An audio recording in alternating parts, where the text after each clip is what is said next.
Y me da mucho gusto también comunicarles que vamos a iniciar una nueva serie de carácter escatológico, de carácter profético. Cuando hablamos de escatología, logos, conocimiento, escato, las cosas del más allá o las cosas del final de los tiempos. Entonces la escatología es la rama de la teología que trata con las cosas de los últimos tiempos, o sea, las profecías de los últimos tiempos. Y así vamos a titular esta serie, Conociendo el fin de los tiempos. No cabe duda, damas y caballeros y santos de Dios, que estamos rodeados hoy, más que nunca, de un sinnúmero de eventos políticos, filosóficos, climatológicos, religiosos, amenazadores. En el mundo siempre ha habido guerras, en el mundo siempre ha habido depravación sexual, degradación moral, siempre ha habido revoluciones, golpes de Estado, etcétera, etcétera. Pero nunca todas estas situaciones u eventos habían convergido como en el momento en que nos encontramos actualmente. Si hiciéramos un breve panorama geopolítico alrededor del mundo, nos damos cuenta, ¿verdad?, que de México hasta abajo, hasta la Patagonia, están las naciones latinoamericanas e iberoamericanas ardiendo, por todos lados protestas, en Hong Kong protestas, en Irak protestas contra el gobierno. En Estados Unidos un clima que se está viviendo de demasiada tensión, donde quieren destituir a un presidente, etcétera, etcétera. El Medio Oriente ni se diga, continúa con el conflicto aumentando acerca de quién controla el petróleo, quién controla el Golfo Pérsico. Estados Unidos abandona a los kurdos, que es el grupo étnico entre Siria y Turquía, que defendieron a Estados Unidos durante la guerra del Golfo Pérsico.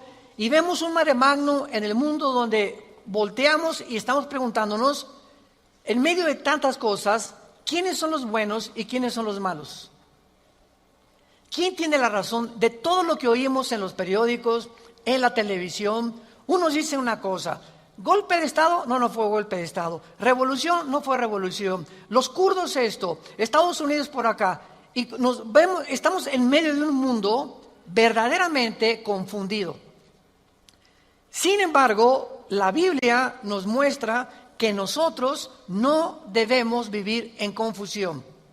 Ya cuando un cristiano dice, no sé quién tiene la razón, o creo yo porque los medios de comunicación, recuerden algo, ¿verdad? Los medios de comunicación, televisiones, radios, etcétera, etcétera, muchas veces tergiversan,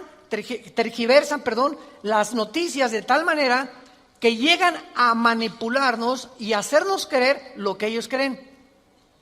Entonces, dependiendo quién está detrás de los medios de comunicación, qué ideologías o qué filosofías o quiénes son los dueños de CNN o de BBC News o de Fox News, etcétera, etcétera, o en México, dependiendo quién se encuentra detrás, es la clase de mensaje que envían. Y cuando nosotros oímos en Fox News una cosa que contradice CNN otra cosa, y otros periódicos de México dicen una cosa, y otro periódico dice otra cosa, llegamos a preguntarnos, ¿quién dice la verdad? ¿No es verdad? Realmente, ¿quién dice la verdad? ¿En qué mundo nos encontramos? Realmente, ¿cómo podemos nosotros afianzarnos? Es como si estuviéramos en un barco que se está hundiendo y nos hemos echado fuera de la borda, como cuando el Titanic en 1910-12 se estaba hundiendo, nos aventamos al mar y nos agarramos de un salvavidas. Y ahorita así está el mundo, estamos tratando de buscar un salvavidas, algo que nos dé seguridad, algo que ya no produzca tanta tensión en nuestras vidas, tanta angustia, porque el mundo vive angustiado, hay demasiada ansiedad. La enfermedad número 1 que la Clínica Mayo en Rochester y el Hospital Hopkins en Estados Unidos que son las dos clínicas médicas más respetadas que hay en el mundo en cuanto a evaluaciones y a sugerencias médicas, coincidieron hace algunos años en que el factor común denominador o la causa número 1, escúcheme con mucho cuidado, este es un dato que viene de clínicas médicas, no cristianas, la causa número 1 de las enfermedades mentales y físicas del ser humano en el siglo XXI es el estrés. El estrés es un estado de angustia, un estado de tensión, de ansiedad interna que no te deja vivir y que te hace que estés enojado contra el gobierno, enojado con tu papá, con tus hijos, etcétera, etcétera. Ves a toda la gente con recelo, no confías de nadie, te vuelves amargado, te vuelves amargada.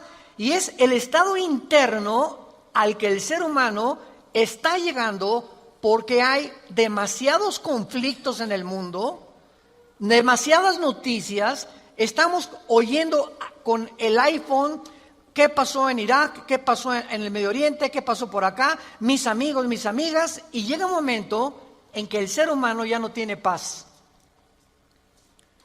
Ayer en el Congreso de Pastores que tuvimos en México, llegaron una familia a consultarme. Él es pastor, su esposa lo acompaña hace mucho tiempo, y me dice: Armando, quiero decirte una cosa. Tenemos un programa de televisión en Sudamérica y un programa de radio. Y el otro día estaba radiando unas noticias, me dice la esposa, y ¿sabes una cosa? Que de repente se me olvidó todo. Entré en un estado de amnesia en el que ya no sabía ni quién era yo. Algo me pasó en las neuronas de mi cerebro que se me fueron todas las ideas.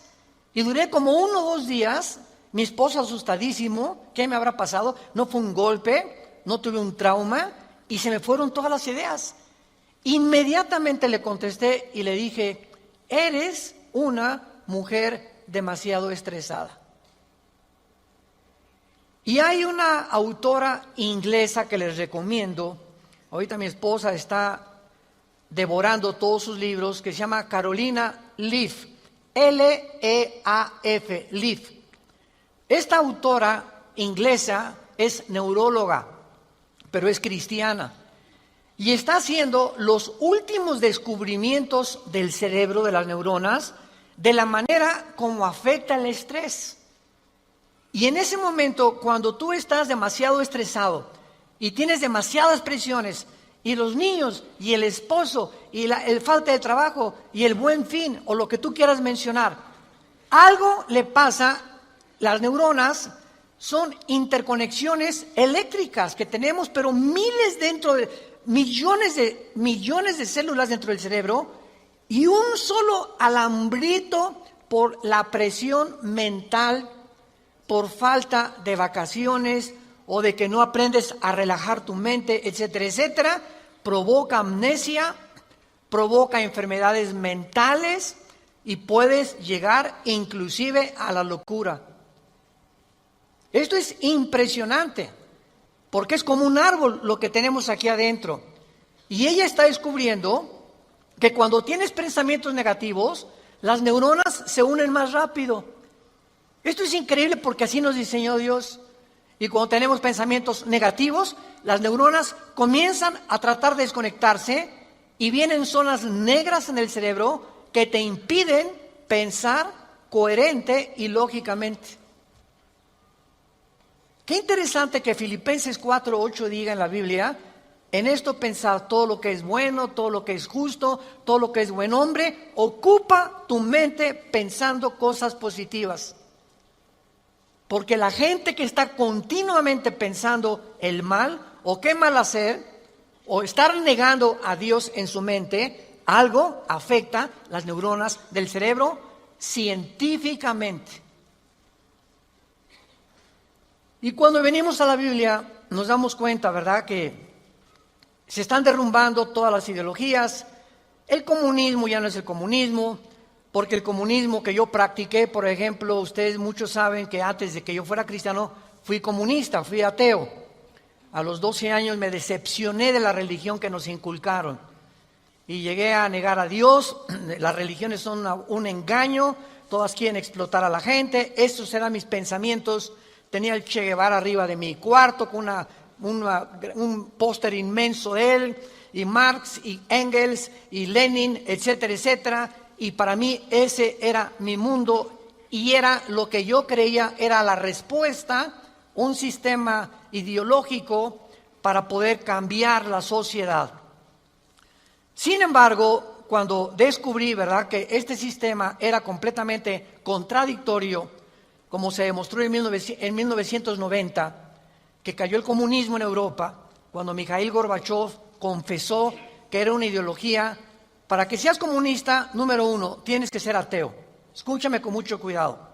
Número 2, tienes que ser darwiniano. O sea, tienes que creer que al morir no hay nada. Que vas a la tierra y que no hay Dios y ahí acabó. No hay otra vida, no hay mundo espiritual, no hay ninguna otra dimensión. Número 3, tienes que ser humanista, no humanitario, humanista. O sea, tienes que creer que el hombre tiene las respuestas para sus problemas. Ese es el humanismo.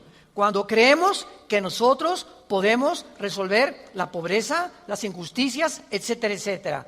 Que es la historia del fracaso de la Liga de las Naciones Unidas, la OTAN, la OEA, llámale como quieras. El hombre es incapaz de resolver los problemas que van más allá de nuestra capacidad para resolverlos. Ese es el humanismo. Entonces, si no hay esta plataforma, no eres comunista, es una mentira. Y ahora los últimos comunistas o los últimos demócratas o los últimos que han tratado de implementar diferentes sistemas de pensamiento, se dan cuenta que están ya mezclando una ideología, comunismo con democracia, con capitalismo, porque no ha funcionado. Porque es la confusión a la que hemos llegado. Y como dijo Don Teofilito en México, ni lo podremos alcanzar jamás. Porque no hay ningún sistema de gobierno perfecto. Decía Winston Churchill, entre los sistemas de gobierno, el mejorcito es la democracia, pero no es perfecta tampoco. ¿Por qué? Porque somos seres humanos que necesitamos a Dios. Necesitamos a Dios. Necesitamos una guía, necesitamos un manual, necesitamos una luz. Y por eso el mundo está perdido completamente. Me decía el otro día un piloto que es vecino de la casa de ustedes, donde vivimos, de American Airlines, me decía: Armando, le digo, oye, cuando tú vas en el avión allá a 10,000 metros, 10 kilómetros arriba de la superficie de la Tierra, 33,000 pies, 35,000 pies, ¿cómo le haces para saber si no vas para acá o no vas para acá? O vas subiendo o vas bajando, porque la cabina del piloto es pues muy poquita, nada más ve lo que está enfrente. Me dice: Armando, sería imposible que nosotros piloteáramos sin instrumentos.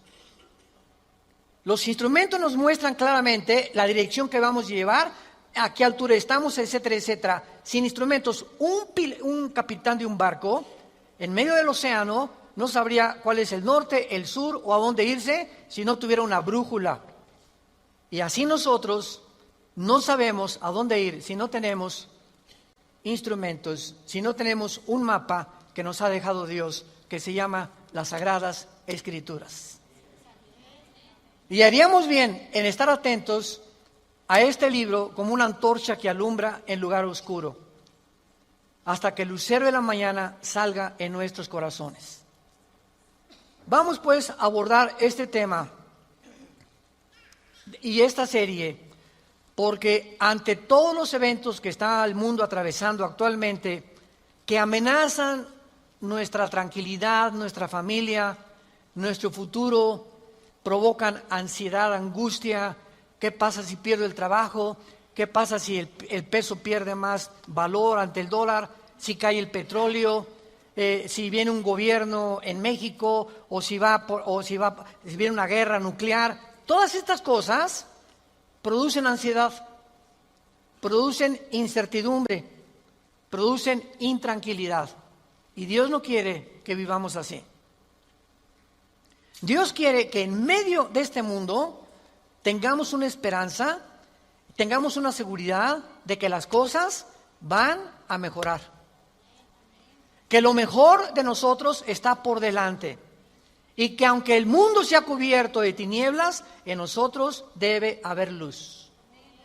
Porque somos la familia de Dios. Que dio a su Hijo en una cruz hace 2000 años para que pudiéramos comprender el mensaje del Evangelio, de las buenas noticias, de la gracia de Dios en su Hijo Jesucristo. Podemos saber exactamente, y este es el tema que vamos a abordar en toda esta serie, podemos en la Biblia encontrar datos, información que nos digan en qué tiempo de la historia nos encontramos. ¿Podríamos realmente decir con seguridad nos encontramos a 10 años de que Cristo venga, o a 5 años de que Cristo venga, o nos encontramos al borde de un caos nuclear, o estamos en la orillita de la autodestrucción del ser humano? Esta información se encuentra en este libro, porque cuando comienzas a escudriñar este libro y nos comenzamos a ver que Dios nos comienza a despejar incógnitas y los velos negros que nos impiden ver hacia adelante comienzan a ser quitados por la luz del Espíritu de Dios, comenzamos a caminar con confianza en la vida. Si yo estoy en una cueva oscura, yo no sé si dar un paso por acá porque no veo, está tan oscuro que a lo mejor está ahí un murciélago o una roca o algo, pero si alguien me da una lámpara, ¿qué hace la lámpara? Inmediatamente me alumbra 4, 5, 10 metros hacia adelante. Y con esa lámpara puedo caminar con confianza porque voy viendo dónde voy pisando. ¿Correcto? Bueno, así es exactamente en el mundo espiritual. El mundo ahorita no tiene lámpara, están así. ¿Será melón? ¿Será sandía? ¿Será, ya sabes quién? Por aquí, por allá, ¿y para dónde? Esto, ¿tendrá razón ellos? ¿Tendrá razón estos? ¿Tendrá razón este gobernante? Por acá, y así está el mundo. Pero cuando tenemos la palabra profética más segura, vamos a comenzar a caminar con confianza y a darnos cuenta del Dios que nos dice, no temas. No temas, estoy contigo, nunca te dejaré, nunca te voy a abandonar. Estaré contigo todos los días hasta el fin del mundo. Y aunque se cierren los cielos aparentemente y la oscuridad, la tierra, esté cubierta de ella, mientras más oscuro, las estrellas se ven mejor. Mientras más oscuro, vamos a tener más luz, porque vamos a poder brillar en medio de las tinieblas. Claro que la Biblia nos va a revelar todos estos sucesos y calamidades antes de que sucedan, para que cuando sucedan corroboremos, comprobemos, confirmemos que Jesús tuvo realmente la razón y que Él es el Hijo de Dios. Y esto es lo que nos da la fortaleza, las convicciones, porque lo que más se necesita ahorita en el mundo es seres humanos con convicciones profundas en sus vidas, con mucha integridad para vivir. Y cuando tú eres una persona de una sola pieza, como dijo Pablo, yo sé en quién he creído, ya no te engaña la gente. Ya no te engañan las películas, no te engaña la televisión, no te engañan las noticias, porque tu fe está bajo una roca. Estás parado en un fundamento inconmovible. Y este fundamento es la palabra de Dios.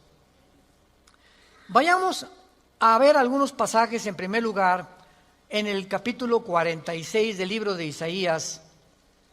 Si no traes la Biblia, por eso estás así. Con razón.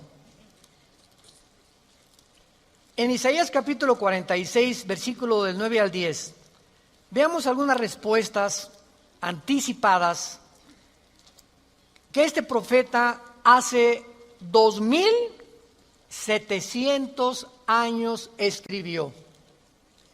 Isaías 46, versículo 9 y versículo 10. Dice Dios: acuérdense de las cosas pasadas desde los tiempos antiguos, porque yo soy Dios y no hay otro Dios, y nada hay semejante a mí, que anuncio lo porvenir, desde el principio y desde la antigüedad, lo que aún no era hecho, que digo, mi consejo permanecerá y haré todo lo que quiero.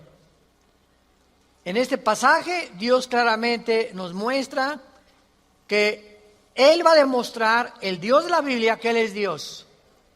Y que todos los demás dioses, ¿verdad?, no son realmente más que ídolos, y aunque detrás de todo esto hay criaturas espirituales que se le llama dioses en la Biblia, Él es el Elohim de los Elohim. Él es el Dios de los dioses, Él es el rey de todos los demás súbditos que ocupan el universo. Y que Él nos va a anunciar lo que va a venir para que sepamos algo. Lo que Dios dice va a permanecer. Y va a hacer todo lo que Él ha dicho que va a hacer en la Biblia. Veamos otro pasaje en el Nuevo Testamento, en Primera de Juan. Antes del Apocalipsis está Primera de Juan, para que no andes por el Éxodo. En Primera de Juan, capítulo 4, versículos 5 al 6, el apóstol, el último de los apóstoles de Jesucristo, que murió a los 93, 92 años de edad, fue el último que murió de ellos, escribe, Primera de Juan 4, del 5 al 6, ellos son del mundo. Siga con cuidado esta lectura. Ellos son del mundo, por eso hablan del mundo. Y el mundo los oye. Nosotros somos de Dios. El que conoce a Dios nos oye. El que no es de Dios no nos oye. En esto conocemos el espíritu de verdad y el espíritu de error. Tú prendes el radio y dices, ¿qué quiero oír? La charrita del cuadrante. Bueno, porque eso es lo que quieres oír. Pero al mismo tiempo tu apartito de tu radio tiene ondas y tiene FM, tiene AM y tiene como 50 estaciones más que tú puedes oír. En el FM 91.3, 1440, etcétera, etcétera, ¿verdad? Pero tú sintonizas lo que tú quieres oír. El mundo espiritual que nos rodea, ahorita aquí cerca de nosotros, todas estas ondas radiales y de video y de televisión están pasando junto a nosotros, pero ese aparatito las capta, son invisibles. Y el hecho que no las veamos no implica que no existen, porque aquí están junto a nosotros. Pero ese aparatito lo prendo y capta esa onda que yo quiero, o hay otra banda más chica, o hay otra más grande, pero capta, repito, la estación que tú quieres bajar del mundo invisible. Y así pasa en el mundo espiritual. ¿A quién quieres oír? ¿A Buda? ¿A Marx? ¿Al Che Guevara? ¿A Lenin? ¿A los brujos? ¿A los astrólogos? ¿A quién estás sintonizando en tu mente? Ellos son del mundo. Si tú eres del mundo, vas a oír a los líderes del mundo, a los religiosos, a los brujos, a los que te han prometido que tienen alguna verdad. Y por eso tu vida está como está. Pero si tú quieres sintonizar la frecuencia de Cristo, entona a Cristo en la Biblia. Entonces, por la forma y a quienes oímos, podemos confirmar si somos o no somos hijos de Dios. El que es de Dios, oye a Jesús. Mis ovejas, Juan 10, oyen mi voz y me siguen. Y yo les doy la vida eterna. Y no oirán la voz del falso pastor. Y aquí se trata de tu destino eterno, de tu familia, de tu matrimonio, de tus hijos. Tienes que aprender a discernir la voz de Jesús. En medio de tantas voces en la televisión, en los programas, en los radios, en libros que hay que nos rodean por todos lados, ¿a quién estás oyendo? ¿A quién estás leyendo? ¿Qué tipo de lectura tienes? ¿Qué tipo de actividades tienes para saber si tú eres y tienes el espíritu de verdad o tienes el espíritu de error? Muy bien. En la Biblia tenemos tres principales fuentes de información de las profecías bíblicas. Esto es bien importante. Hay tres fuentes de información en la Biblia que vamos rápidamente a verlas, que nos muestran la fase final de la historia humana en tres pasajes de la Biblia y que nos vienen realmente a confirmar en qué época nos encontramos. Estas tres son, en primer lugar, el Sermón del Monte de Jesús, que se encuentra en Mateo 24, Marcos 13 y Lucas 21. ¿Cuál es el Sermón del Monte? Cuando los discípulos se acercaron a Jesús, dinos, ¿cuándo será la señal del fin del mundo? ¿Cuándo serán estas cosas y cuándo será la señal de que tú vas a regresar? Y ahí Cristo comienza a enumerar una serie de eventos y señales. Habrá guerras, falsos profetas, muchos van a ser engañados, pestes, terremotos, y será el principio de los dolores. La segunda fuente de información se encuentra en Primera de Tesalonicenses, capítulo 4, del 3 al capítulo 5, versículo 4. Esta revelación la compartió el apóstol Pablo de los últimos tiempos. Y la tercera revelación acerca de los últimos tiempos la encontramos en el libro del Apocalipsis, del capítulo 5 al capítulo 19. En estos capítulos se encuentra claramente todo lo que la planeta Tierra y la humanidad va a atravesar. Ahora, muy bien, cuando estudiamos estos pasajes, podemos concluir que efectivamente vendrán tiempos difíciles al mundo, sorpresivos y amenazadores, que es de lo que hemos estado hablando en los últimos 10, 15 minutos.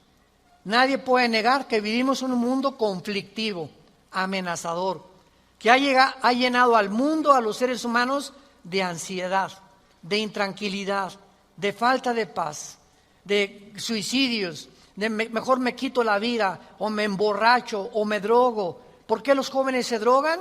Pues porque es una forma de evadir la realidad. La realidad para muchos jóvenes es tan negro y tan negro lo que se ve en el mundo que ya no quieren o no creen que pueden atravesar esa cortina oscura, no creen que hay una luz detrás y se enfrentan a un mundo que parece que se los está comiendo, tragando, y prefieren salir de este mundo. Los que se drogan, ¿por qué se drogan? Los que se emborrachan, ¿por qué se emborrachan? Porque la realidad es tan cruda que no la quieren enfrentar en sus 5 sentidos. Entonces, detrás de cada persona drogadicta, alcohólica, etcétera, etcétera, se encuentra un conflicto interno espiritual.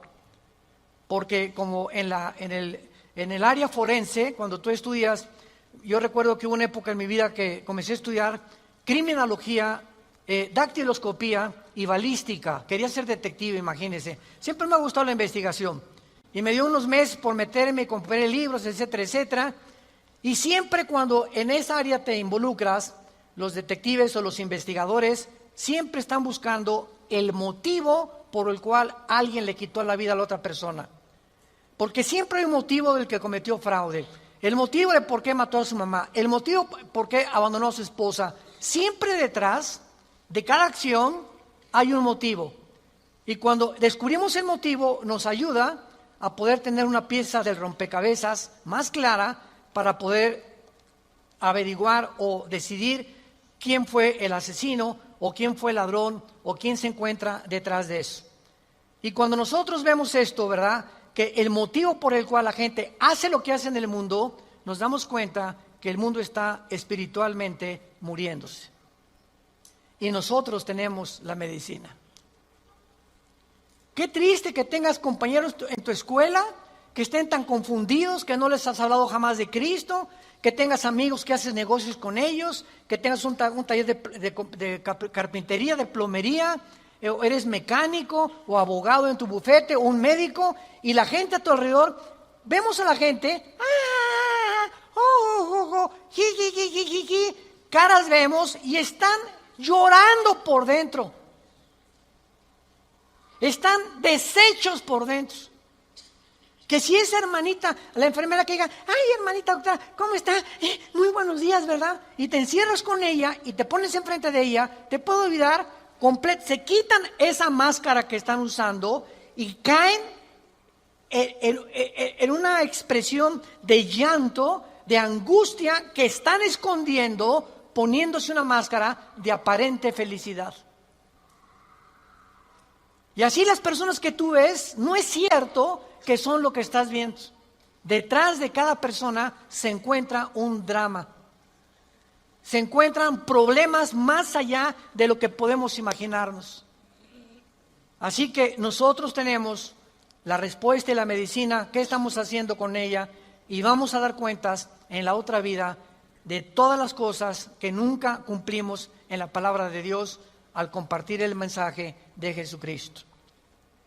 Ahora bien, vayamos a Mateo 24 y veamos rápidamente que del estudio de estos tres pasajes que acabamos de mencionar, el Sermón del Monte, Primera de Tesalonicenses 4 y el libro de Apocalipsis, podemos concluir, para poner el tapiz, el fundamento de nuestra serie que vamos a seguir desarrollando, que efectivamente estamos en el tiempo de eventos muy amenazadores, sorpresivos, y aunque nosotros los cristianos no querramos ver, ni vamos a estar, esto está garantizado, nosotros no nos vamos a encontrar en los acontecimientos del libro del Apocalipsis. La iglesia no va a encontrarse en los acontecimientos de Primera de Tesalonicenses 4, ni tampoco en el Sermón del Monte, más que en lo que les voy a mostrar ahorita. Y no vamos a ver nosotros el Armagedón. Creo que no vamos a conocer tampoco al Anticristo, pero hay algo que vamos a atravesar para que nos vayamos preparando y para que entendamos que para poder enfrentar lo que se viene, se necesita carácter. Carácter. ¿Qué es el carácter? Es la formación interna que el Espíritu Santo nos quiere dar, donde estableces fundamentos y convicciones inconmovibles en tu vida. He decidido hacer esto, lo haces. Puntualidad, responsabilidad. Una persona, un cristiano irresponsable, tiene mucho que trabajar con su carácter. Un cristiano que siempre llega tarde a todos lados, tiene que trabajar mucho con su carácter. Decía hace algunos años, cuando Henry Ford hizo el primer carro modelo T, 1904, corría como 25 kilómetros por hora. Su hijo, Henry Ford II, tomó la Ford Motor Company, la compañía de carros Ford en Estados Unidos, que fue la que más comenzó a vender carros a principios del siglo XX. Y este hombre llegaba a la compañía de Ford y ponía al jefe de la planta, al jefe de la administración, al jefe de la supervisión, ponía a líderes en cada departamento.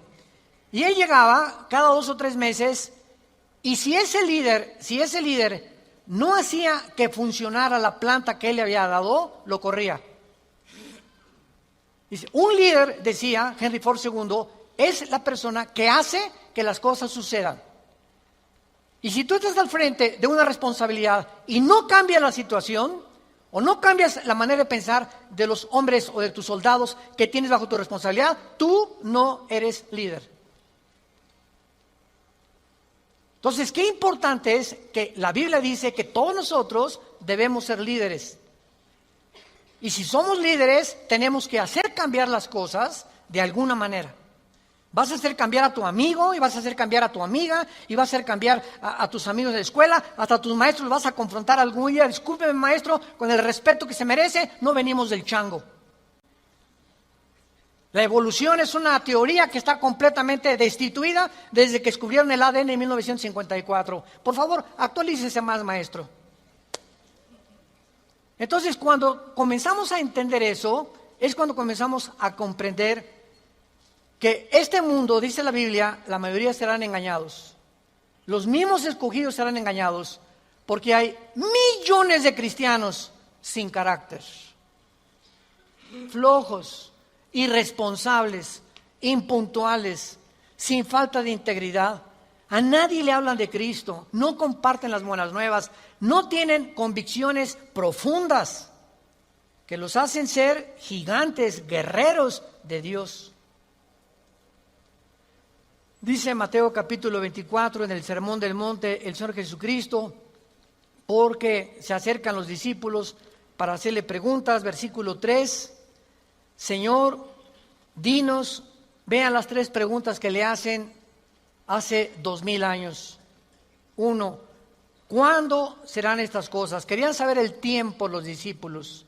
2, ¿qué señal habrá de tu venida? O sea, ¿habrá alguna señal que podamos percibir de que tú ya vienes al mundo? Y 3, ¿y hay alguna señal de que el mundo se va a acabar?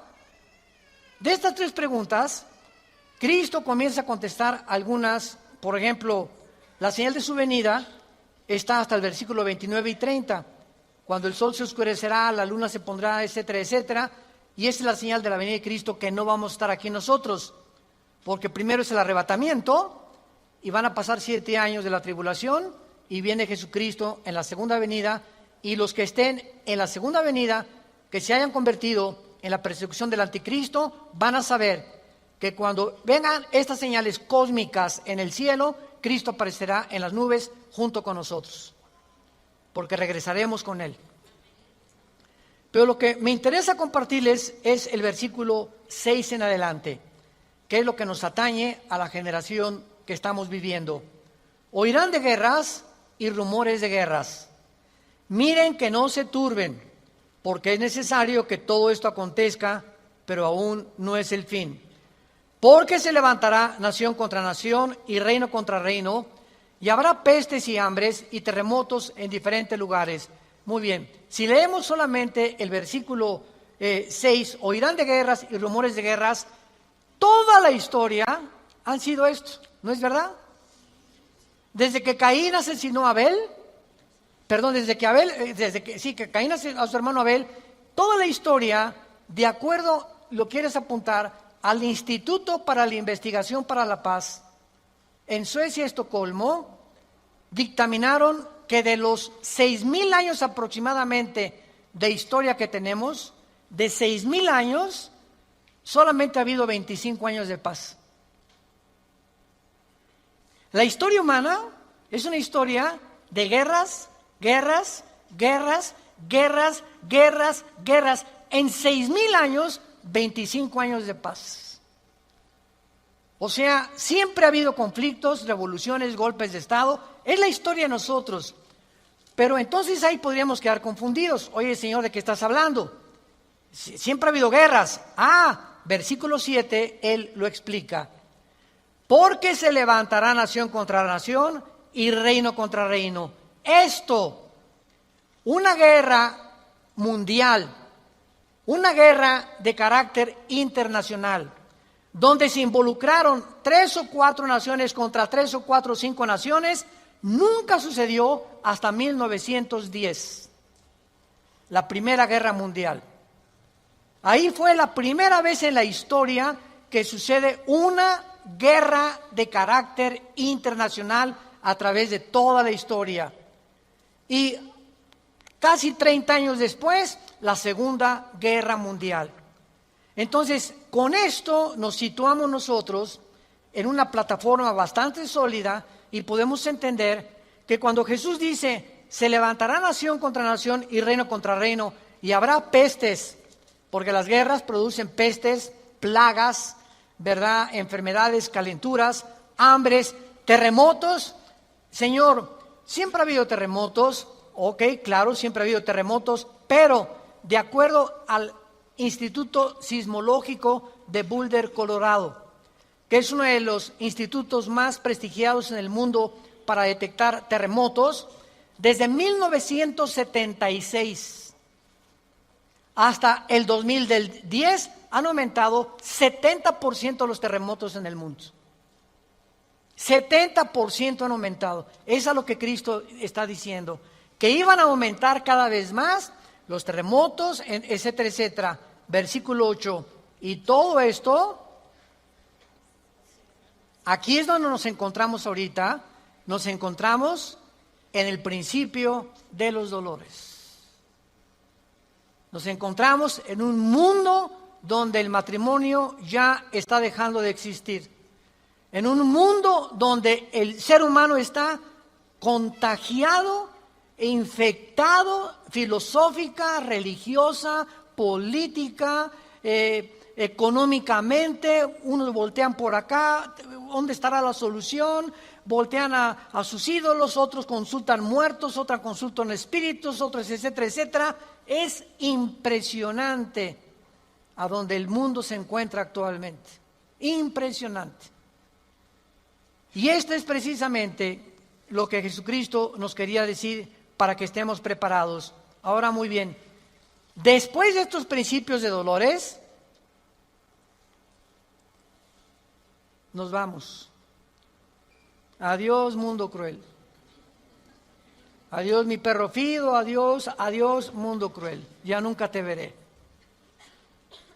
Después de este principio de dolores, van a aumentar, imaginémonos, van a aumentar las catástrofes en el mundo y los terremotos y las plagas y las pestes y la confusión, que va a estar el mundo en un estado tan grande de confusión que va a pavimentar el camino para que se levante un hombre en el Medio Oriente que la Biblia le llama la bestia. De todos los animales que el Espíritu Santo buscó, las hienas, los leopardos, los osos, los leones depredadores, no encontró el Espíritu Santo un nombre, un adjetivo para designar a este hombre, y por eso simplemente la Biblia le llama una bestia, un depredador, cruel, sanguinario, y su otro nombre es el anticristo. Todos los dictadores, síganme con cuidado, de la historia, todos han surgido de un mundo caótico. El caldo de cultivo para producir un dictador es que la situación se encuentre aparentemente sin solución. Corrupción, oscuridad, etcétera, etcétera. Y en medio de esto surgen hombres prometiendo mejorar las cosas. Hitler entró democráticamente. Stalin entró democráticamente. Saddam Hussein entró democráticamente. No es verdad que entren a través de un golpe de Estado los líderes, la mayoría entran a través del pueblo. Pero una vez que el pueblo los levanta, a ver quién los quita. Y en medio de esto es cuando el mundo va a ver en Europa que va a estar una oscuridad total en Europa. Ahorita la salida de Inglaterra de la Unión Europea, el Brexit famoso. Ahorita en Europa ya no existe, damas y caballeros, santos de Dios. Las únicas dos naciones que sobreviven en Europa es Alemania y Francia. España, Portugal, Grecia e Italia están hundidas económicamente, sin dinero para poder levantarse. Y no hay ninguna esperanza para estas naciones. Había el Fondo Monetario Internacional que lo estaba manejando Alemania, se les acabó el dinero ya. Y Francia está ayudando un poquito a Alemania. Y gracias a Dios que en Alemania la ministra Angela Merkel es cristiana. En todo el mundo es la única líder que sus padres fueron pastores y ella dijo en enero de este año, Europa tiene que regresar a Dios. Entonces, Alemania está sobreviviendo, Inglaterra se está yendo sin los impuestos que le pagan las naciones a la Comunidad Europea o a la Unión Europea, ya no va a haber forma de sostener una Unión Europea, que era el sueño de los europeos después de la Segunda Guerra Mundial. Y está el campo preparado para que surja el hombre, la bestia, el anticristo, el hijo de perdición, que la Biblia profetiza que se va a levantar y va a traer soluciones al mundo, va a resolver problemas de la pobreza, de la economía, de la política, ideologías, y el mundo se va a asombrar porque este hombre no va a ser un hombre normal. Va a ser un hombre poseído por un principado satánico. Lo hemos visto en otras conferencias en el libro del Apocalipsis. Ya no nos da tiempo para eso. Pero va a ser un hombre que va a hacer milagros sobrenaturales. Y va a tener a un compadre que en Apocalipsis 13 se le llama el falso profeta. Que va a ser, fíjense, un líder religioso unido a un líder político. El líder político, el anticristo, va a usar a un líder religioso para que el líder religioso convenza al mundo de ponerse la marca el 666. Y cuando el líder religioso convenza al mundo y haga milagros, este líder religioso, el anticristo lo va a matar. Y va a deshacer la ciudad de donde salga el líder religioso, y el anticristo, a la mitad de los 3 años y medio, va a proclamarse. Según Tesalonicenses capítulo 2, del 3 al 4, se va a proclamar que Él es Dios. Va a entrar al templo judío, va a violar el templo judío y va a hacer que el mundo lo adore como Dios. Pero, ¿será eso posible? ¿Que pueda llegar la humanidad a tal grado de adorar a un hombre como Dios? La historia nos enseña que el hombre no aprende de la historia. ¿Se acuerdan de esa frase? Y el que no conoce la historia está condenado a repetirla. ¿Qué pasó con los césares romanos? Los césares romanos mandaron a la gente que los adoraran como dioses. Y los césares romanos se erigieron como dioses. Calígula mata a su familia. Nerón tenía de amante a un niño de 10 años. Era una depravación impresionante. Cuenta la historia que cuando un emperador romano estaba en el Coliseo, cuando vayan a Roma, vayan al Coliseo, es impresionante ver el Coliseo romano. Todavía en el Coliseo romano, cuando vayan a Roma, las manchas de la sangre de hace 2000 años, de los mártires que mataron los leones y quemaron vivos y que arrastraron, ahí están todavía las manchas de la sangre que las han mantenido. Bueno, pues cuenta la historia, ¿verdad?, que estaba el César en un coliseo, en el Coliseo romano, y entonces todo el mundo se tenía que hincar y decirle, salve César. Y un hombre se quedó parado, que aparece en Apocalipsis con el nombre de Antipas. Y entonces se quedó parado y el César le dijo a un centurión, ve por favor y ve que es esclavo, ¿por qué no se hinca? Y el centurión romano fue con Antipas. Le dijo, Antipas, tienes que hincarte porque si no te van a matar. Y entonces, y además le dijo el centurión, te van a matar y ¿no ves que todo el mundo está contra ti? ¿No ves que tú eres el único? Y Antipas contestó, dile al César que si todo el mundo está contra mí, yo estoy contra todo el mundo, porque así murió mi Señor. Lo quemaron vivo en un balde grandísimo de aceite hirviendo. Y por eso Cristo le llama en Apocalipsis mi testigo fiel. Va a llegar un momento, santos de Dios, en que el mundo va a estar contra nosotros y ahí se van a denotar tus convicciones.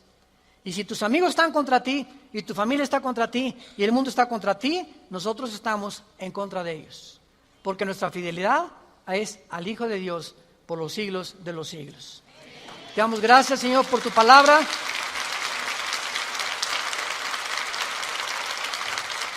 Bendito sea el nombre del Hijo de Dios, que nos ha hecho renacer su Padre para una esperanza viva por medio de su resurrección de entre los muertos, para que tengamos una esperanza que no puede morir en nuestro corazón y permanezcamos fieles a esta esperanza a la que todos hemos sido llamados. Al gran pastor de las ovejas, nuestro Señor Jesús, es nuestra lealtad, es nuestro amor, es nuestro corazón. porque Él fue el que dio su vida en nuestro lugar. A ti, Jesús, te damos gracias por vivir dentro de nosotros y saber que más pronto de lo que nos imaginamos, vienes por tu iglesia. Vienes por aquellos que han sido fieles hasta la muerte, que han mantenido firmes sus convicciones en medio de un mundo confundido, donde estos hijos e hijas tuyas han permanecido inconmovibles en la fe, aferrados a la roca, a la palabra de vida, que es la que nos ha dado la vida eterna. Te damos gracias, Señor, porque sigues llamando al mundo al arrepentimiento, a que se vuelvan a ti. No somos dioses, somos seres humanos, agentes morales, débiles, vulnerables, irresponsables de todas nuestras acciones, pensamientos y palabras. Y daremos cuenta algún día, después de nuestra muerte, de todo lo que hicimos mientras estábamos en este cuerpo que es temporal. Un cuerpo sujeto a la corrupción, pero dentro de nosotros el alma y el espíritu vivirá eternamente. Si tú esta mañana quieres invitar a Cristo y aún no estás seguro de que tienes la vida eterna o segura, dile simplemente estas palabras: Señor, te pido perdón por mis pecados. Creo que en esa cruz pagaste por ellos con tu sangre y que a los 3 días resucitaste de los muertos. Y porque creo que vivo, te pido en este instante, Señor Jesús, que entres a mi vida como mi Señor y mi Salvador. Tendré el poder ahora, de la corta vida que me queda, vivirla para ti, conocerte, adorarte y morir en paz, al saber que mis pecados han sido perdonados y que me has amado hasta la muerte. Oramos en tu nombre, bendito Jesús. Amén. Gracias a Dios por esta palabra maravillosa que Dios nos ha dado, la palabra de Dios. Gracias, Señor, por este libro maravilloso que es la Biblia.